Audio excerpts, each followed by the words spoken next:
Hi, it's Katrina. The Rotopus Skull. The Rotopus Skull was first discovered in Bulgaria in the Rhodope Mountains by an anonymous man in his late 30s. It has since become one of the strangest discoveries ever made. This is due to the simple fact that there are claims that it's physical evidence of extraterrestrial life. Others call it a hoax and say it's complete nonsense, making it a tough one to explain, but we're gonna try. Is the skull real? Yes and no. There is a physical skull. It's been seen and held by plenty of archaeologists and museum experts.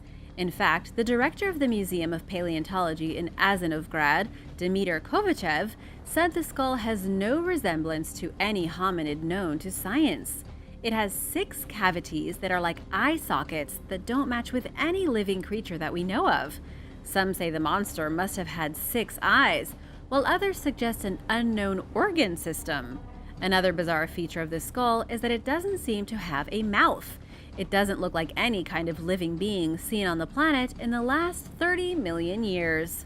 But while this skull does exist physically, that doesn't mean it's a real alien artifact. Expert scientists have shrugged it off as a hoax, saying the skull is probably just a piece of skeleton belonging to a raccoon or another forest critter. It's been purposely manipulated to look like an alien. There have also been no scientific studies done to look at the skull's DNA, making the entire discovery suspicious. What do you think? Evidence of alien life? Animal parts? A hoax? Let me know in the comments. Plastic-eating bugs. A shocking new discovery has shown that bugs are currently evolving to consume plastic. While I'm not saying the plastic pollution problem is solved, things are kind of looking up.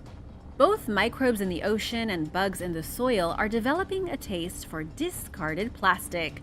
Researchers looked at over 200 million genes in DNA samples taken from the environment. They discovered 30,000 enzymes that are capable of degrading 10 different forms of plastic. Even more fascinating is that the number and type of enzymes directly correlate to the amount and type of plastic pollution in that specific location. In other words, nature is beginning to evolve in response to human garbage. This was a complete shock to researchers. Scientists at Chalmers University said they never expected to find such a large number of enzymes evolve to degrade plastic. But it's not that surprising, seeing as in the past 70 years, our plastic production has gone from 2 million tons to 380 million tons every year. In 2016, scientists in Japan discovered the first bug that eats plastic in a waste dump. They found that it creates its very own enzyme that's extraordinarily efficient at breaking down plastic bottles. When they looked again in 2020, they found this insect had already evolved so that its enzyme can degrade plastic bottles 6 times faster. That's an incredible rate of change. And again, while this isn't a solution to plastic pollution, it's a pretty amazing and strange discovery. Dolphinlike Jellyfish. A diver discovered a strange and mysterious creature in the Mediterranean Sea that he described as a dolphin-like jellyfish. Footage of the terrifying creature has actually gone viral. It's a translucent, glassy blob of an animal, an actual unidentified floating object. Here's the problem with the underwater monster. It may look translucent like a jellyfish, and the diver did say it was soft to touch, but it seems to have a spine. Considering jellyfish are invertebrate animals without spines, this wouldn't make much sense. It's also obviously not a dolphin. It only happened to be shaped sort of like a dolphin, but really looked more like an invisible sea snake jellyfish hybrid. Perhaps even a huge crystal worm. The closest explanation experts have been able to come up with is that it's a type of sea salp. These are weird marine animals shaped like tubes with clear and gelatinous bodies. They are technically invertebrate, yet still have nerve cords and a flexible backbone that one could mistake for a spine. Whatever the case here, this creature was weird. It's just another example of how strange and mystifying the things in our ocean really are. An alien moon. Astronomers have discovered one of the strangest moons in the universe, hiding in an alien solar system. The discovery was made thanks to NASA's Kepler telescope before it retired back in 2018. The mysterious moon is about 2.6 times Earth's diameter and is orbiting a gas giant the size of Jupiter. It's 5,700 light-years away from us in the direction of the Lyra constellation. To give you an idea of just how far 5,700 light-years is, it's equal to roughly 5.9 trillion miles. What's really amazing and strange about this particular moon is that it's larger than any of the 220 known moons in our own solar system. It's also 9 times larger than our own moon. Scientists don't know its mass or composition, but experts with Columbia University suspect it could have a rocky core and a very thick atmosphere. Just so you understand how bizarre this moon is, it's one of only 2 that have been identified by scientists in all the years we've been looking through telescopes. It's called an exomoon, and it was actually discovered shortly after the very first exomoon was found. Believe it or not, the other one is even larger, about the size of Neptune, and 8,000 light-years away. And unlike our rocky moon, this one has a composition of gas, making it more similar to a star than a planet. Asteroid dust. Speaking of stuff from space, scientists have discovered dust left behind by the very asteroid that killed the dinosaurs. We all know that the dinosaurs were wiped out by an asteroid, but actually finding residue that it left behind really cements it as a fact rather than a sound theory. Researchers with the University of Texas collected a sample of rock core from the asteroid crater at the bottom of the sea floor, off the coast of the Yucatan Peninsula, where the asteroid originally hit. The asteroid dust comes in the form of the element iridium, something extraordinarily rare to be found here on Earth, but it's found in high levels in asteroids. A spike of iridium in the geological layer shows that 66 million years ago, a huge space rock crashed into the surface. But guess what? This same iridium spike has been found in the same geological layer all over the world. This proves that when the asteroid hit, the asteroid smashed into pieces. Those pieces exploded into the atmosphere, they blocked out the sun, and then they fell back to Earth as millions and billions of superheated pebbles, essentially catching the entire globe on fire. Prehistoric shrimp. A monsoon in Arizona caused dormant eggs of prehistoric shrimp to actually hatch. It might not be the most shocking discovery, but it's definitely one of the strangest. You may have actually heard of these 3-eyed creatures before. They are called triops, and you can buy them at kids' toy stores being sold as novelty aquarium pets. They reach about 4 inches when fully grown, and they look like tadpoles. Except they have 3 eyes, a pointy tail, and their ancestors lived millions of years before the dinosaurs even showed up. Triops can be found pretty much everywhere, including Africa, North America, Europe, and Asia. The little critters are branded as prehistoric because their relatives came into being around 419 million years ago. They have survived every mass extinction event that followed and are still alive and kicking today. They have evolved since way back then, but they honestly aren't that much different than their original ancestors. When a monsoon hit Flagstaff, Arizona back in July, a huge batch of dormant triops eggs received enough water to hydrate and hatch. It was a strange shock to the locals, who weren't used to seeing prehistoric shrimp monsters swimming around in ponds. They were even discovered at a ball court where the rain had created a temporary pond near the Wupatki National Monument. The thing is that triops eggs can remain dormant for decades, even upwards of 100 years. When they hatch, it's a rare sighting. They can hatch pretty much anywhere that the eggs have been dormant if enough rain comes down, and it thoroughly shocked the locals. Ancient Viking mystery. A rather strange discovery of Viking treasure on the Isle of Man may have just solved a Viking mystery going back 1,100 years. The treasure comes in the form of 2 rare brooches, physical proof that female Vikings were living on the island. The artifacts have been dated back to between 900 and 950 and were fairly common decoration for women. What's so strange is that before these brooches were found, archaeologists had discovered no proof that a single female from Scandinavia ever settled on the island, at least not in the early part of the Viking Age. They thought it was just one big colony of Viking men, which would honestly be a little bizarre. You can't exactly start a settlement with nothing but males. According to Alison Fox, the local archaeology curator, they have uncovered plenty of Viking graves from the early 900s, but they have all contained the remains of wealthy men. Only now do they have proof of females, thanks to the metal detectorists who found the relics back in 2018. But this has created another strange dilemma, since only 2 were found. Could there have only been 2 women for the entire settlement of Viking warriors? If so, that may have made for a lot of very awkward, not to mention jealous, community feasts. Headhunters. In Nicaragua, at the archaeological site of El Rayo, archaeologists stumbled upon a very strange gravesite. It contained a pair of bodies and 3 skulls. The only problem was that the skulls didn't belong to either of the bodies. Also, the bodies were nothing but 2 pairs of legs lying next to one another.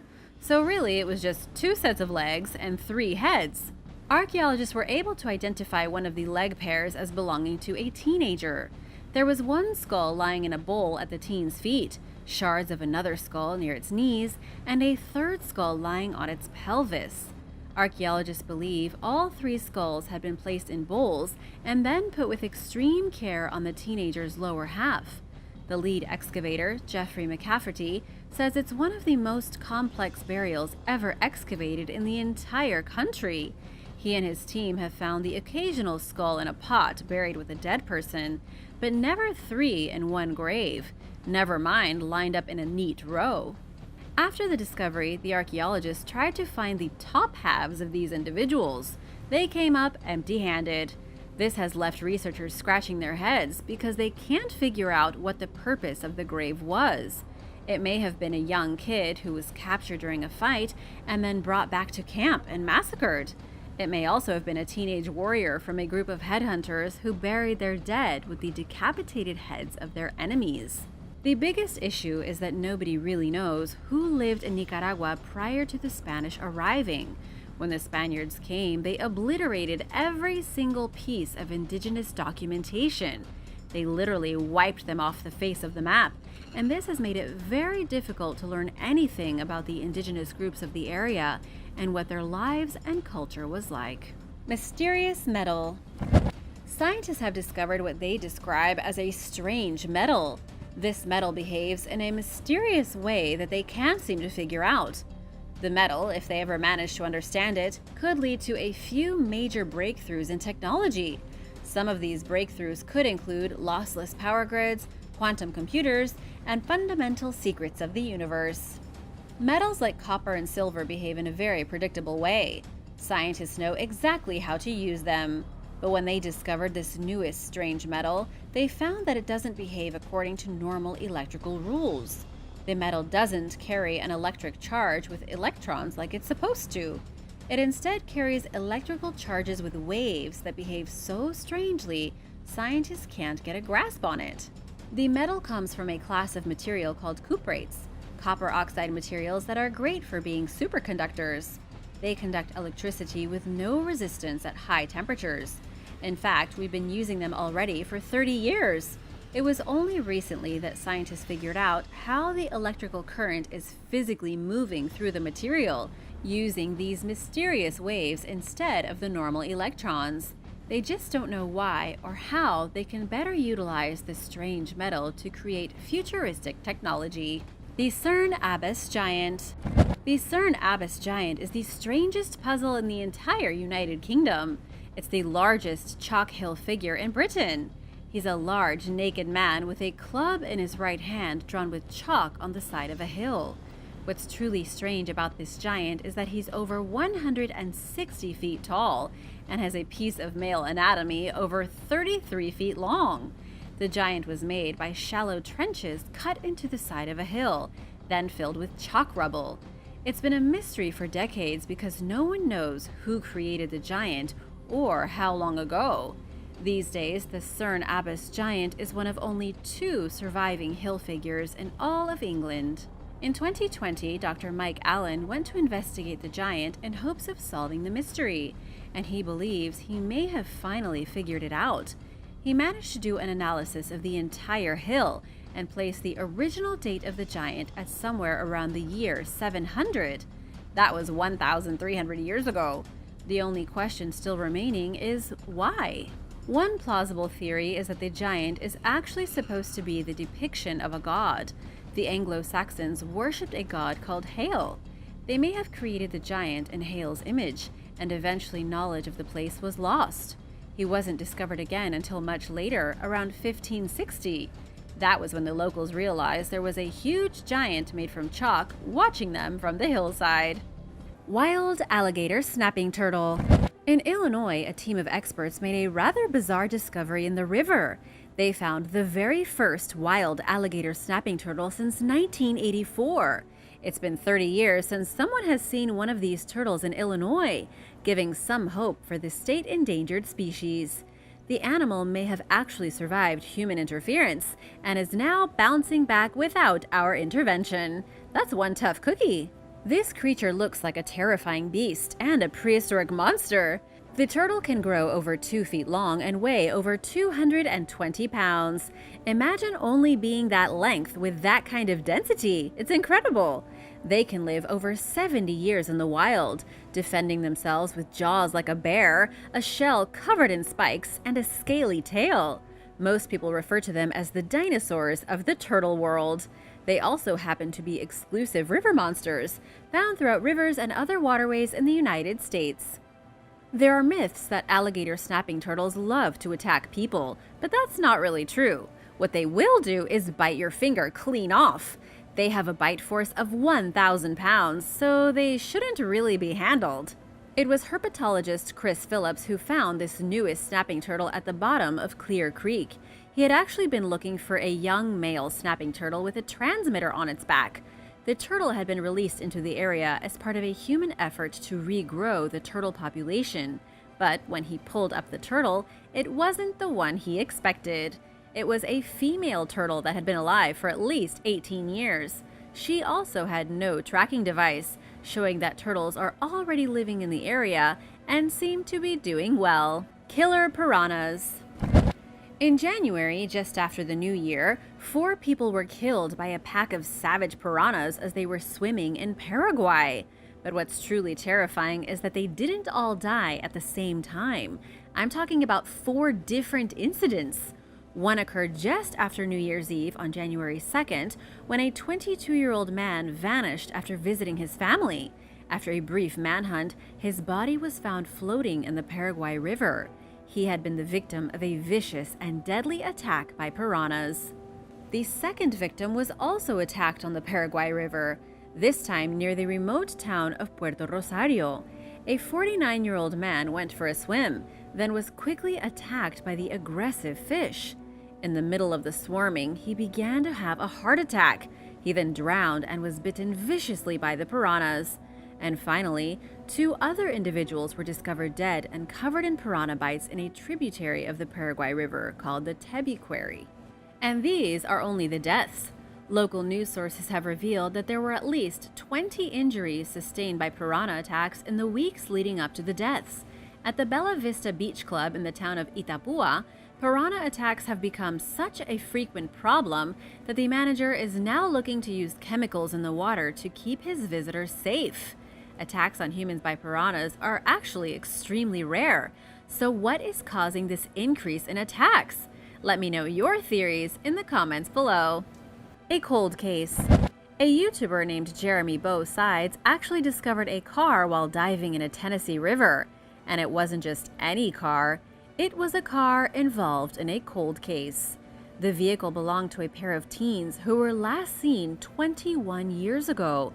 Aaron Foster and Jeremy Betchel went missing on April 3, 2000. Aaron was just 18 years old, and Jeremy was just 17.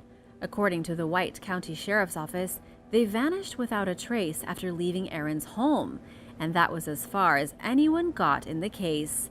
Their whereabouts have remained a mystery for over 2 decades.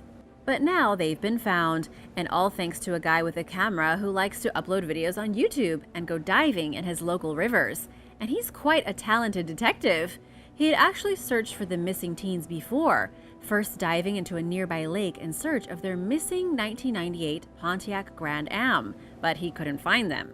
He then turned his attention to the Calf-Killer River, located just off the side of Highway 84 in the town of Sparta.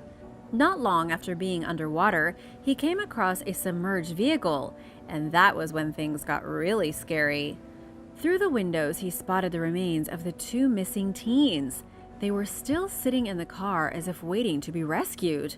What would you do if you spotted a car with bodies in a river? Jeremy kept cool. After he found them, he quickly informed the police. A team then showed up to investigate.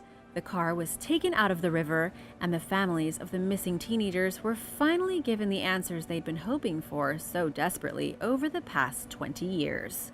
Massive albino catfish. In a Missouri river, a fisherman caught one of the strangest and most bizarre catfish ever. It's not exactly terrifying in the sense that it might eat you or bite off your hand, but it's still rather creepy looking. I mean, they can crunch on your finger and slice or stab you with their fins, so you should still be careful. The fisherman's name is Kevin Markway, and he couldn't believe his luck when he reeled in an albino blue catfish. According to the Missouri Department of Conservation, albino blue catfish are just like any other albino creature. They have a recessive genetic trait that makes them pale white, a condition that almost always means they don't make it very far in life. Being almost fluorescent white is a sure way to get yourself eaten in any river. But somehow, this one managed to defy the odds and grow into an adult. Kevin was so impressed by the ghostly white fish that after he took a few pictures, he tossed it back into the river. New Zealand's terrifying eels. New Zealand has something slimy and creepy living in its rivers. It's a native species of eel that has been revered and feared throughout history, and in more recent years, even tamed. There's even an attraction in the Tasman district, a small cafe in a rural neighborhood famous for its seafood chowder and its tame river eels. For just a few dollars, you can buy yourself a bit of meat on a stick, then head down to the river. Here you'll find a mass of blue-black eels all shiny and thick, wriggling over one another much like snakes in a den. You can use your stick to feed them like pets. These aren't small eels either. Some of them can be as thick and muscular as a person's arm. When you dangle a bit of meat over the writhing mass of eels with your stick, they erect themselves like cobras and snatch at it with their mouths. It's a scary sight to behold, and one that people have apparently lost interest in. After 30 years of business, the cafe where his bizarre excursion is possible has shut their operation down to just one day a week. This may have been a fun thing to do in the 90s, but it looks like people don't want to pay money anymore to feed a tangle of slimy sea worms. People have a love-hate relationship with eels. To some cultures like the Maori, they are magical creatures honored in legends and as a source of food. But for others, they are creepy and almost demonic. They have been both protected and slaughtered depending on the times. The eels here can grow up to 1.5 meters, making them quite the catch. While they look like vermin, they are actually quite interesting creatures. But I still don't think I want to go swimming with them. How about you? Tongue-eating parasite. In a Texas river, there lives a thing from your worst nightmare. Inside of an Atlantic croaker fish caught at the Galveston State Park, a fisherman found a tongue-eating parasite, a type of louse that has a unique and particularly disgusting function. This terrible monster is classified as a parasitic isopod. It's a relative of the pill bug that you can find in your garden, but this one has a dangerous trick up its sleeve. It's a parasitic monster that enters a living fish through its gills and then attaches itself to its tongue. The parasite then kills the tongue tissue until the tongue falls out. It then replaces the tongue, serving as a bizarre prosthetic for the fish and stealing its food. Whenever the fish eats something, the louse steals it because it's pretending to be its tongue. It even feeds on food that gets stuck in the fish's mucus. Yes, the parasite is revolting, but oddly enough, it's not actually deadly to the fish. Not necessarily. The fish can live for a really long time with the parasite in its mouth. It takes up just enough room to keep them both alive. After all, it's in the parasite's best interest not to kill its host. But still, quite the disturbing relationship. And in case you were wondering, it doesn't affect humans. You're not going to go for a swim in a Texas river and end up with a giant bug replacing your tongue. Don't worry. The haunted ventriloquist dummy. In the Rio Grande, a creepy ventriloquist dummy was recently pulled out of the water. It was residents of a border town in Mexico who first noticed the thing, wrapped in a tarp and floating slowly down the river.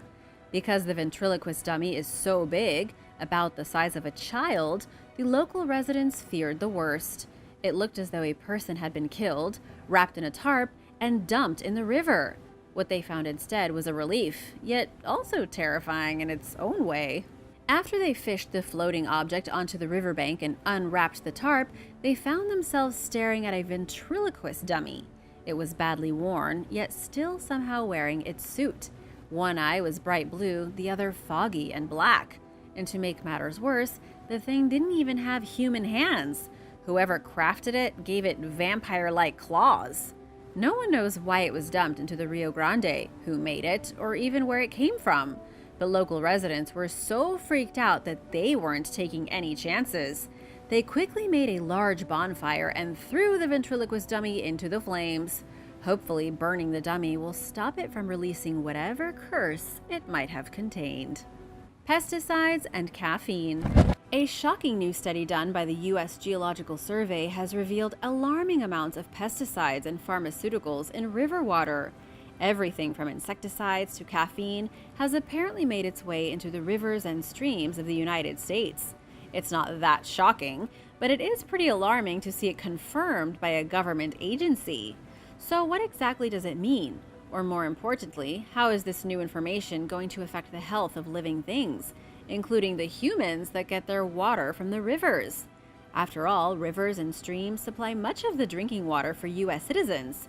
Unfortunately, treatment facilities just aren't able to remove every single one of the contaminants identified in the study. Paul M. Bradley with the USGS says that the contaminants discovered are able to cause biological effects, even in very low doses. But the effects are pretty broad, and right now it's impossible to say what kind of damage they could cause in the long term. Paul and his colleagues sampled water from 35 different waterways, including 3 sites in remote areas far away from humans. They then checked for 719 chemical compounds. Over half of them were detected, or about 406 chemicals manufactured by people. These chemicals included 8 different kinds of pesticides, 2 different pharmaceuticals, caffeine, and a drug called metformin that's used to treat type 2 diabetes. The takeaway here is that pretty much every river in the United States has a variety of chemicals slowly leaking into our drinking water and potentially poisoning every living thing. And if that's not a scary river discovery, I don't know what is. Florida's river monster. As if Florida didn't have enough to worry about with invasive pythons, hungry crocodiles, green iguanas, and all the other invasive creatures that live in the swamps and Everglades, there is a new river beast threatening the ecosystem. It's a new invasive monster that can grow to be over 10 feet long. It's the arapaima, a fish that can weigh hundreds of pounds and doesn't belong in Florida, but rather in the rivers of the Amazon jungle. These fish have been discovered in Florida rivers in recent years, and they're getting bigger. They can also jump out of the water and have actually knocked people out cold by hitting them in the face or chest. The discoveries are also getting more frequent, with arapaima being pulled out of the Caloosahatchee River in Cape Coral not too long ago. Captain Josh Constantine, a fisherman who's fished the Caloosahatchee River for over 20 years, says he thinks it's kind of cool. But he also acknowledges that the sudden appearance of these dangerous fish in Florida could lead to the destruction of the entire ecosystem. These Amazon River monsters are some of the biggest predatory fish in the world, with scales about as impenetrable as metal armor. They have no natural predators and can breed rapidly. A single fish can lay thousands of eggs during its lifetime. Within the next 10 or 20 years, these invasive, non-native species could end up wiping out the rest of the indigenous fish in Florida's waterways. The Boiling River. Deep in the jungle of Peru lies the most terrifying river in the world. It's in the Amazon, far from civilization. It's actually so far from civilization that scientists only recently investigated and documented it. Local jungle dwellers had spoken of the deadly river for centuries, but it remained hidden from the outside world because it was nearly impossible to get to. But now, according to National Geographic, we know definitively that the boiling river exists, and it's just as dangerous as the old legends say. Anything that goes into the river is boiled to death. It can reach temperatures of up to 200 degrees Fahrenheit. It's like a hot spring, except way too hot, making it dangerous and uninhabitable to most species. The entire river is only about 5 miles long, but only a small lower portion is heated. Mammals, reptiles, and amphibians that accidentally fall into the river are essentially boiled alive. But how in the world is this possible? It's obviously geothermal heat causing the water to boil. But the problem for scientists has been trying to find the source of the heat.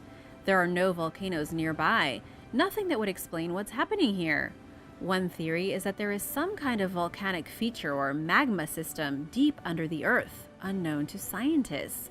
Water is being boiled inside this mysterious magma system, then pushed up to the surface where it flows boiling into the deadliest river in the world. Either that, or it's simply a natural feature, a geothermal pool with no volcanic origin. Roman chariot burial. Nearly 2,000 years ago in what is now eastern Croatia, 2 horses and a chariot were buried as part of a bizarre funerary ritual. Not everyone back in the day had horses, and this honor was apparently reserved for extremely wealthy Roman families. More specifically, the tradition was practiced in Rome's Pannonia province in honor of prominent families that were rich or in government, probably both. Horses were extremely valuable in warfare and as human companions in the past, and thousands of years ago, chariots were everything. Invented around 1700 BC, the chariot was, at one time, the most important weapon among the Assyrian, Egyptian, and Hittite armies. Its popularity declined around 700 BC, when the Assyrians added large numbers of cavalrymen to their military. Chariots were only used for racing and ceremonial purposes by the time the Romans rose to power during the 1st century BC. Archaeologists unearthed this special grave recently in 2019. Marko Dizdar, director of Croatia's Institute of Archaeology, told the press that it would take a few years for experts to know more about the family buried nearby. He said that the team was especially interested in learning more about the horses, including whether they were bred locally or imported from somewhere else. Knowing this information could help researchers learn more about the family who owned the animals, including their level of wealth and importance. A similar burial was found in Bulgaria in 2013. Dating back roughly 2,500 years, it contained a chariot and 2 horses who were buried upright in a mysterious funeral ceremony that experts had never seen before. What do you think about this type of burial? Would you want to be buried with your beloved horse? Let me know in the comments below. Egyptian garbage dump. While excavating at the Hatshepsut Temple near Luxor, Egyptologists uncovered a massive pile of offerings left behind for the fertility goddess Hathor. They made the discovery in a 3,500-year-old section of the temple, known as the Hathor Cult Complex. Visitors left figurines and other objects at a chapel dedicated to Hathor, who was a favorite of the powerful pharaoh Hatshepsut. They actually called it a garbage dump, but it's not like the kind you would think of today. It was full of all of the ancient goodies that people would leave for the goddess, and then somebody would clean up the temple and toss the items into the pile. Archaeologists found cow figurines, glazed ceramic, clay vessels, limestone and granite fragments, and more. Archaeologist Patrick Chudzik told Live Science that the oldest votive offerings to Hathor that the team found date back to the 18th dynasty, almost 3,700 years ago. The rest, he said, were from the 19th and 20th dynasties. Patrick said that the garbage dump is huge, filling a 50-foot-long corridor with a sea of items measuring up to 1.6 feet deep. That's a big treasure trove of ancient trash. Despite its obvious presence, experts initially overlooked the importance of the debris. The complex was discovered all the way back in the late 1800s by Swiss archaeologist Edouard Naville, who took note of excessive rubble and failed to investigate further. I mean, there was a lot to look at in Egypt. You can't blame him. Then, during the 1920s, an American team of explorers also skipped past the dump. Thankfully, someone finally decided to take a look, and researchers now are having a blast going through the ancient trash of the temple. La Union. La Unión was a Spanish-owned paddle-wheel steamboat that operated out of Havana during the 19th century. Shortly after leaving Mexico for Cuba in 1861, one of its boilers caught fire, causing the vessel to sink. According to official records, the ship took 40 crew members and 60 paying passengers down with it, but it's hard to know how many people truly died aboard La Unión, which was carrying Mayan slaves who were considered cargo rather than passengers. They were being brought over illegally to work in the sugarcane fields, and the conditions for them in the ship must have been horrific. The wreck remained on the seabed for more than 150 years. In late 2020, archaeologists with Mexico's National Institute of Anthropology and History identified a submerged vessel off the Yucatan Peninsula as the missing ship. When they first found it in 2017, they weren't even fully aware that La Unión had been used for transporting slaves. It actually took experts 3 years to confirm the wreck's identity through records, which listed La Unión as a merchant and passenger vessel, while conveniently omitting its more sinister use. Further research revealed that Spanish colonizers promised the Mayans they would get land in Cuba, but this was only to deceive them into going there voluntarily. Once they arrived, they were forced to work on sugar plantations. By then, slavery and the forced removal of Mayans from Mexico had been outlawed, but the human trafficking continued, with at least 25 to 30 Mayans being taken to Havana every month and sold as tools of forced labor. After the ship sank, the Mexican government stepped up its efforts to curb human trafficking, including by increasing searches at ports. A forgotten cemetery. In recent years, at least 4 abandoned African American cemeteries have been found throughout the state of Florida. The latest was rediscovered at the end of 2021 at the site of an office building in Clearwater. It contains hundreds of graves, but was forgotten about when the city went through some construction and growth, and historically black neighborhoods were redeveloped. The cemetery was found in an area that was once part of Clearwater Heights, a neighborhood that no longer exists today. Several years ago, lifelong resident Barbara Sori Love helped form the Clearwater Heights Reunion Committee, a group of locals who grew up there. They began to wonder whatever happened to the St. Matthew's Cemetery, which closed during the 1950s when developers bought the property it sat on. As part of the agreement, the new owners were supposed to relocate the graves. Archaeologists searched the area using ground-penetrating radar, and it wasn't long before they confirmed the Clearwater Heights Reunion Committee's suspicions that most of the burials had never been moved. The remains of hundreds of people were found beneath the parking lot, and investigations are ongoing. Sori Love recently visited the site. She told NPR that when she looked down into the burial site, she saw a skeleton looking up at her, as if to say, "Thank God you found me." This is just the latest in a spate of recent discoveries of graves that developers promised to relocate after buying property in Florida. Others have been found outside a public school, beneath the parking lot at Tropicana Field in Tampa, and on the property of a public housing complex. Residents were told in all of these cases that the graves had been moved. How would you feel about your home or school being built on top of a cemetery? Let me know in the comments below, and be sure to subscribe if you haven't already. Doggerland. Around 12,000 years ago, as glaciers melted toward the end of the last ice age, a vast swath of land appeared in the North Sea and connected Britain with mainland Europe. It covered thousands of square miles, spanning from England's east coast all the way to Denmark. Middle Stone Age or Mesolithic humans settled in the region, known as Doggerland, which also became home to mammoths and other ancient creatures. Within 2,000 years, the region became a rich hunting and fishing ground, filled with lagoons, marshes, forests, lakes, and rivers. But sea levels began to rise as the climate warmed, and Doggerland slowly submerged over the next several thousand years. Around 6,200 BC, a catastrophic tsunami hit the region. By then, most of Doggerland was underwater again. Scientists originally believed that the massive wave submerged the region completely, but a sediment analysis revealed that parts of the landmass survived as a collection of small islands, where people continued to live for millennia after the disaster. These residents may have helped spread agriculture from the European mainland to what is now Britain. Dubbed the Dogger Archipelago, the island sank roughly 1,000 years after the tsunami as global temperatures continued to rise. Numerous artifacts have been recovered by fishing boats and dredges, including flint tools, artwork, and ancient human bones. In 2019, scientists discovered a fossilized submerged forest between England and the Netherlands. They took samples for further study, and they believe that they are close to finding a prehistoric hunter-gatherer settlement beneath the waves.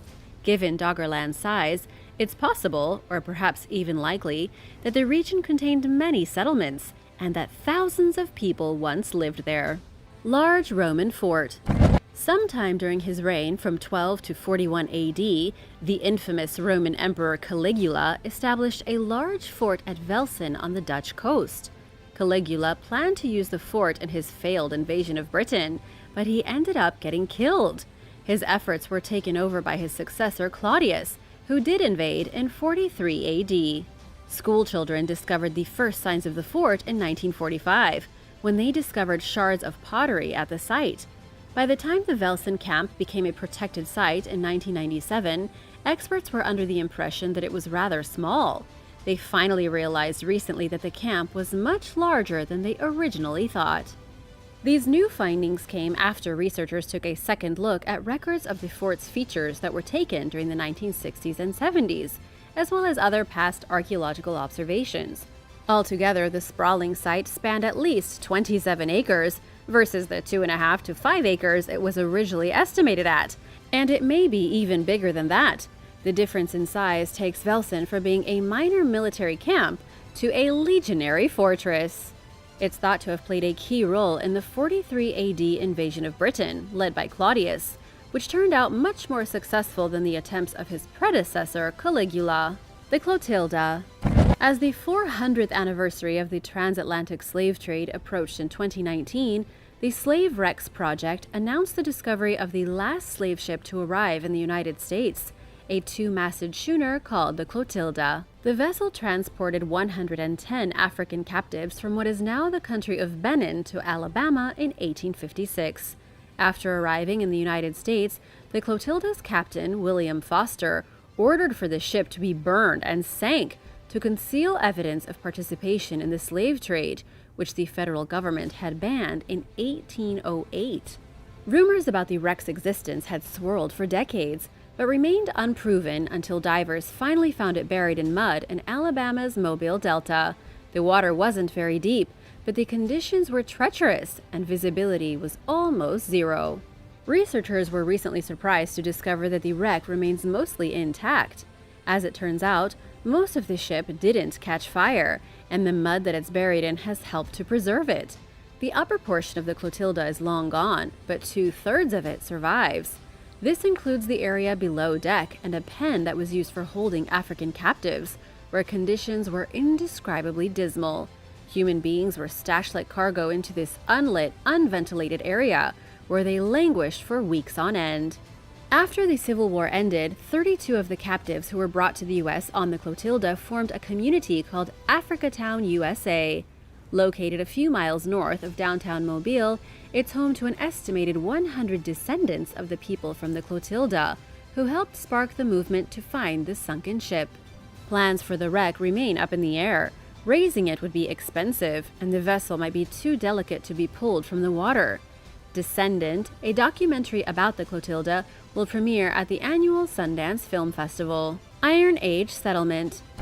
Recently, during road construction in Worcestershire, England, archaeologists discovered the foundations of an Iron Age settlement dating back some 2,250 years. The team explored the site after aerial surveys revealed that it may contain ancient ruins. And it did! They found pottery fragments showing that people lived there between 300 and 100 BC. They also uncovered a large ditched enclosure, which may have been used for protecting and distributing cereal harvests. Unfortunately, the team was only allowed to investigate the part of the settlement that was getting in the way of the new road. Consequently, they were only able to excavate about 1/3 of the site. Archaeologist Robin Jackson said that the finds offer a vital glimpse into the everyday lives of people who lived in the area at the time. He said that there are plans to continue studying the artifacts collected from the settlement in hopes of gaining more insight into Iron Age life. Rare clay tablet.